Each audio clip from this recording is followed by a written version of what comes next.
the worst predictions that inflation was going to be fueled by this new tariffs regime have not turned out to be the case. Japanese shares surged to a one-year high on Wednesday. Investors were excited after the country struck a trade deal with the US, which lowered tariffs on autos. The move revived hopes for an agreement between the EU and US, which also boosted European stocks. The EU agreed on Monday to prioritise trade talks with the US to avoid crippling tariffs.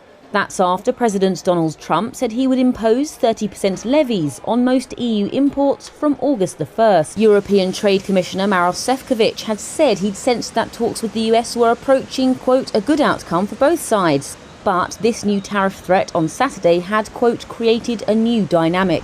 So the Trump administration is apparently now closing in on yet another trade deal just 24 hours after we struck a historic agreement with Japan. Needless to say, the wins keep on coming. All the people who said this could not be done, oh, trade deals will take several years, you're dealing with Japan, you're dealing now in this case with the European Commission, they're not going to do anything. Well, it's funny how that works. And apparently, even actors in the mainstream media like MSNBC and CNN are being forced to confront the fact that Trump's tariff strategy is indeed working. And in many ways, he outsmarted basically everyone. The so-called media experts, the economists, the businessmen, all now coming around and saying, maybe there was actually a pretty high degree of genius to this. So we'll discuss that, as well as apparently the brand new tax proposal. This is just another sort of economic development that is being floated by President Trump, which is the elimination of capital gains taxes on the sale of primary residences in real estate. Now, we'll explain basically what that means, but to make a very long story short, this would be a huge victory specifically for the American middle class, right? The rich people might gain a little bit, but really, right, when you're talking about primary residences, this is for the hardworking Americans who spend their whole lives paying off a single mortgage into a single family suburban style type of home. They want to retire. Huge win. And even yet still, we have CNN and the media trying to muddy the waters of it. But as you'll rapidly see here, the cope, the intense seething, the Trump derangement syndrome, it's very hard to keep on justifying this stuff. So we'll get into all of that news in today's video. First though, folks, as usual, before we get into the economy, make sure you hit that like button down below and subscribe to the channel if you are new. Subscribing is not only the best way to support our work, but it also ensures that you can stay up to date with all of the latest news and coverage. And with that said, so let us start with today's news. Again, just right after the Japan deal, we're essentially seeing a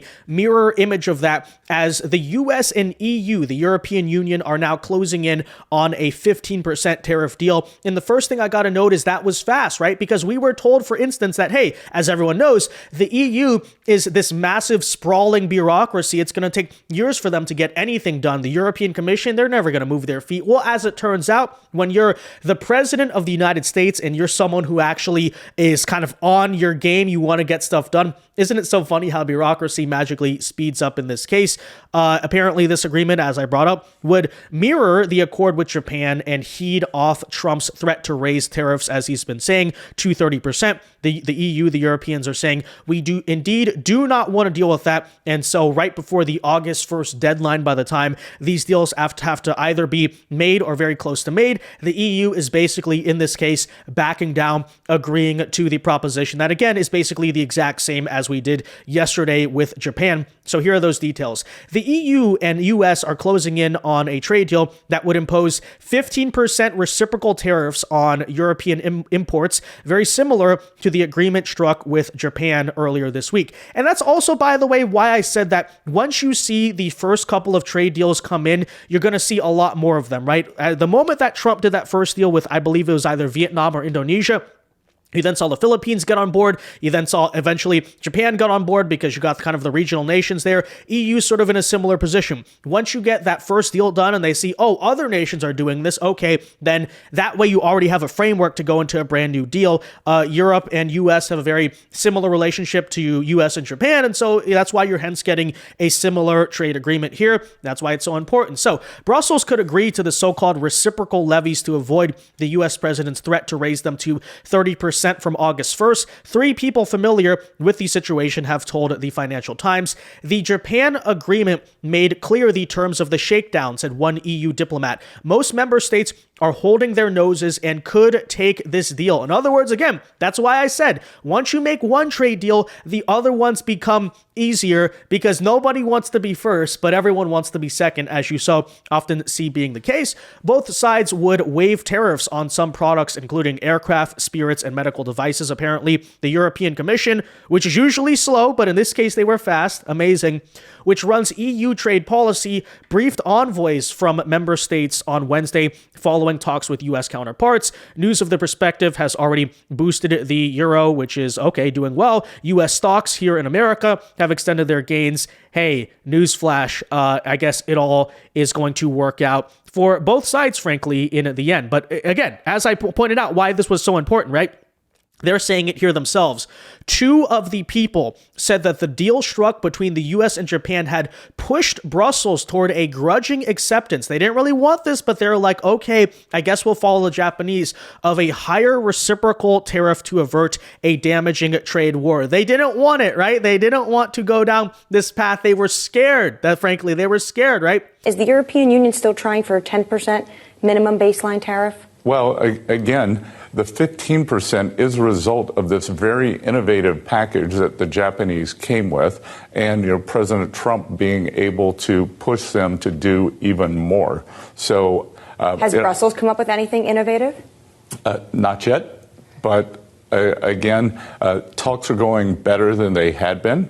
I think that we are making good progress with the EU, but as I've said before, Anne-Marie, the EU has a collective action problem. 27 countries. Great thing about dealing with the Japanese. I've been going to Japan since 1990. I think this weekend was my 52nd trip. And the Japanese government moves as one entity. They're highly organized across all level of government. The EU could still retaliate if Trump tries to push through with the August plan, obviously, but there you essentially have it. And again, this all became because Trump said that if we did not make a deal by August 1st, the European Commission would be facing 30% tariffs. So amidst all of that news, we even have Morning Joe just this morning in an interview with Scott Bessent basically admitting, in their own words here, quote, the worst predictions that inflation was going to be fueled by the new tariffs regime have not turned out to be the case, while we're also seeing the positive benefits. So take a listen here as grudgingly MSNBC's forced to admit, hey, we're kind of winning in this regard. Take a listen. The worst predictions that inflation was going to be fueled by this new tariffs regime have not turned out to be the case so far.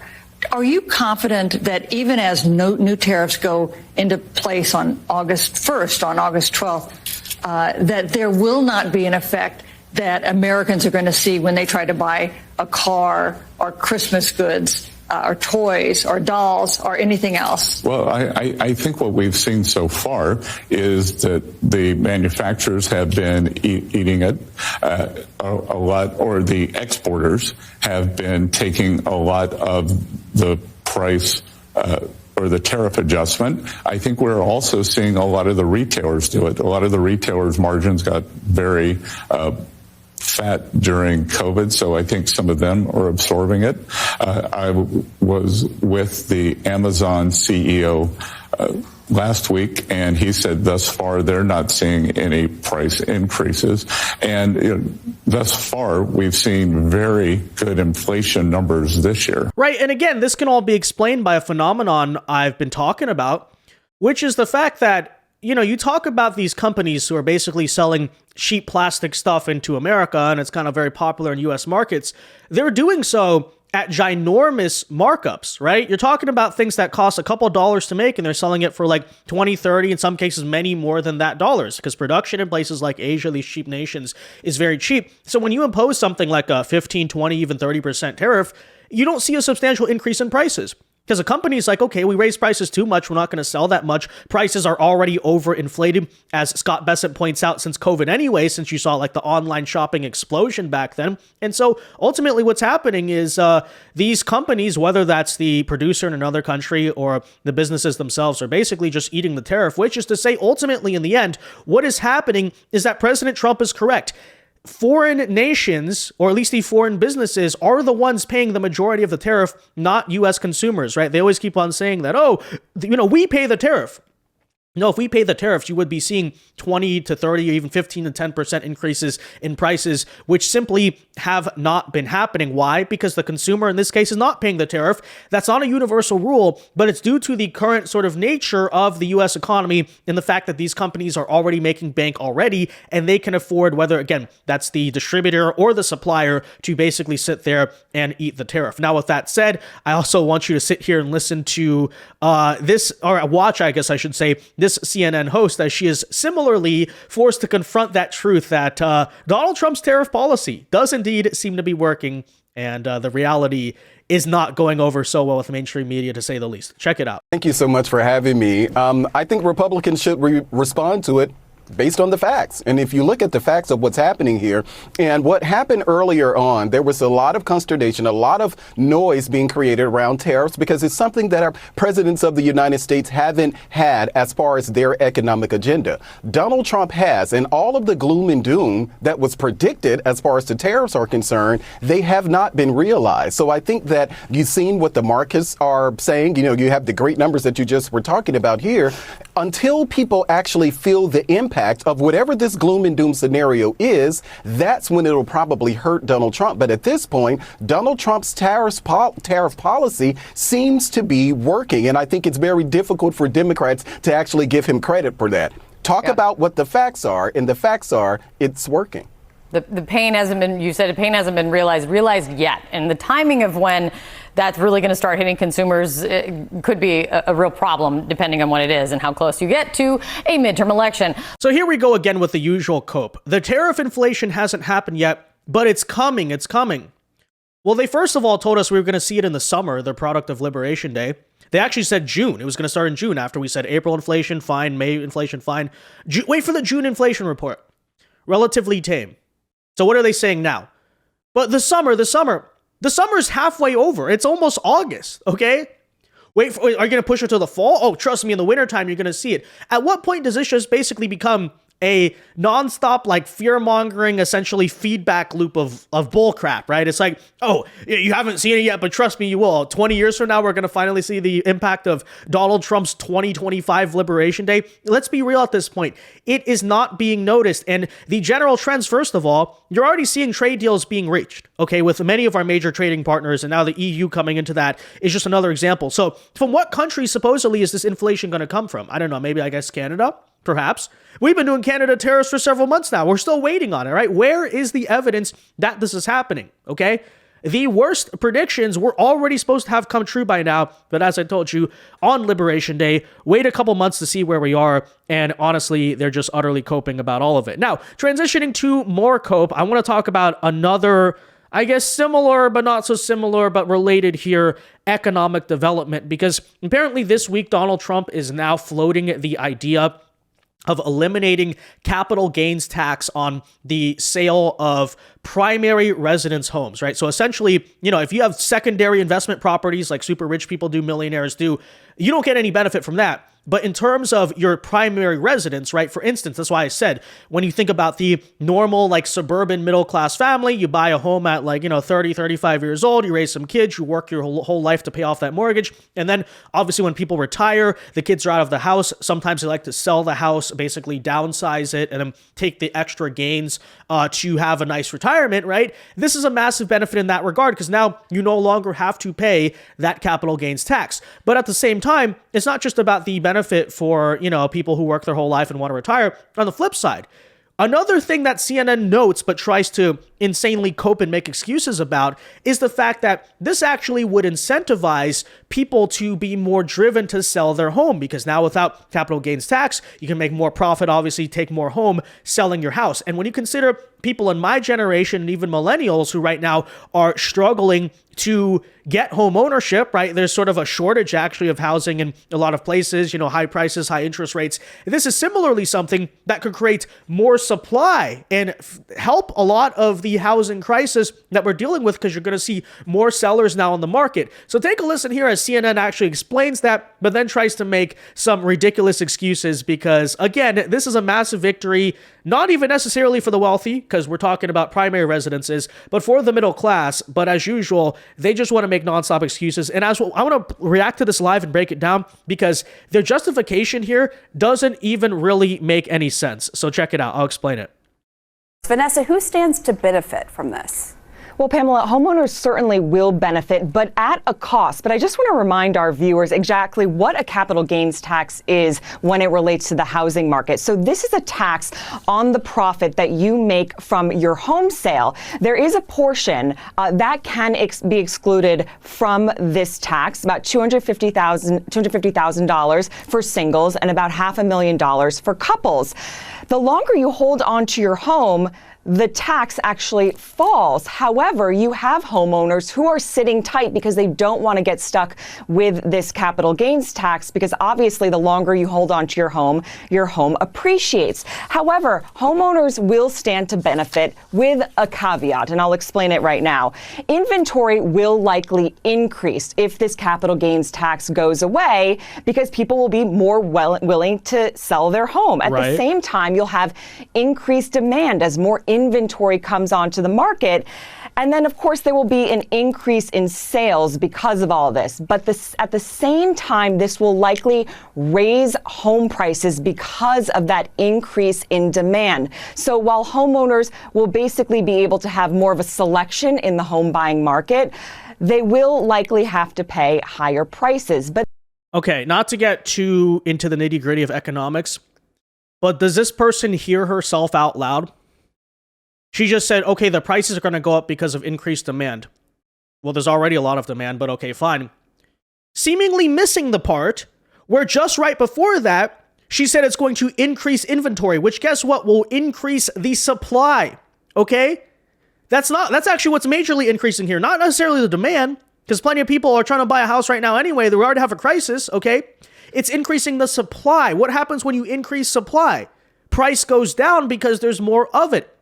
What kind of economics is this? Everyone knows this, right? When you have more selection, when there's more options, when there's more supply, generally speaking, that is a decreasing price. That's deflationary, I guess you could say, right? It decreases the overall price generally that you're going to see. Because guess what? There's more competition in the market. When there's more competition, right? People try to outcompete each other, so they hence lower the prices. By the way, it's also worth noting, right, that the elimination of capital gains tax would actually be an incentive to lower the sale price of your home because guess what, right? If you don't have to pay the tax, then you can make the same capital gains profit and, sell the house for less and probably get the sale done faster and easier. Even if you raise it a little bit, you can still lower it to some amount. So literally, like, what is this woman talking about?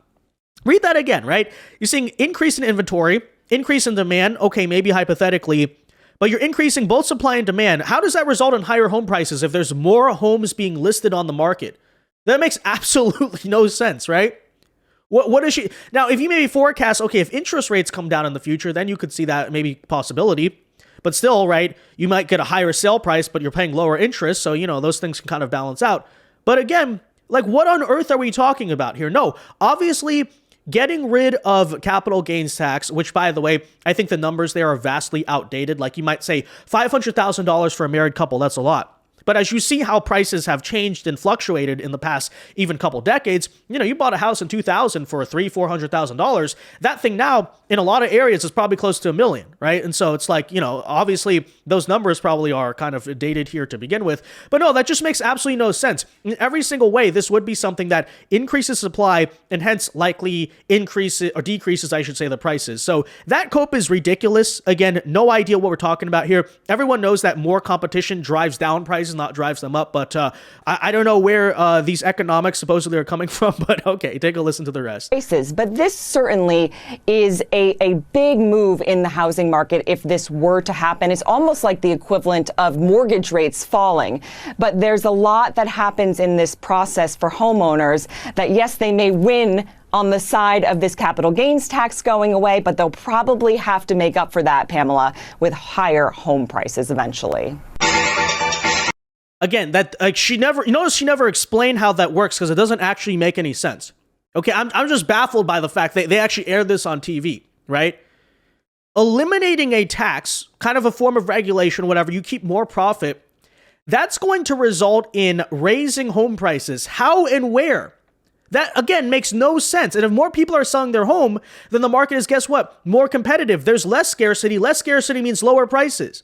What are we talking about here? Okay, but again, what is this? This is a media attempt. Whenever Donald Trump puts out a good idea, whether that's tariff policy or eliminating taxes, they try to poke all these holes in it, right? They're like, oh, no tax on tips. That's actually bad because there's a limit to it, which actually prevents the abuse of this. Oh, no, right? Same thing here. What are we talking about, guys? Okay, why don't you just say what you mean? Why don't you at least try to make the fake Democrat messaging that, oh, capital gains tax is only something that affects rich people? Maybe more people would buy that. But this is, what are we talking about? But okay. Anyways, with all of that said, guys, let me know your thoughts on all of these recent developments in the comment section down below. What do you think of the EU trade deal? What do you think of the media finally coming around? What do you think of their ridiculous reaction to the elimination of capital gains tax on primary homes, which is objectively good policy, by the way? Let me know. Be sure to leave a like on this video, guys. Subscribe to the channel if you are new. And until next time, God bless and peace.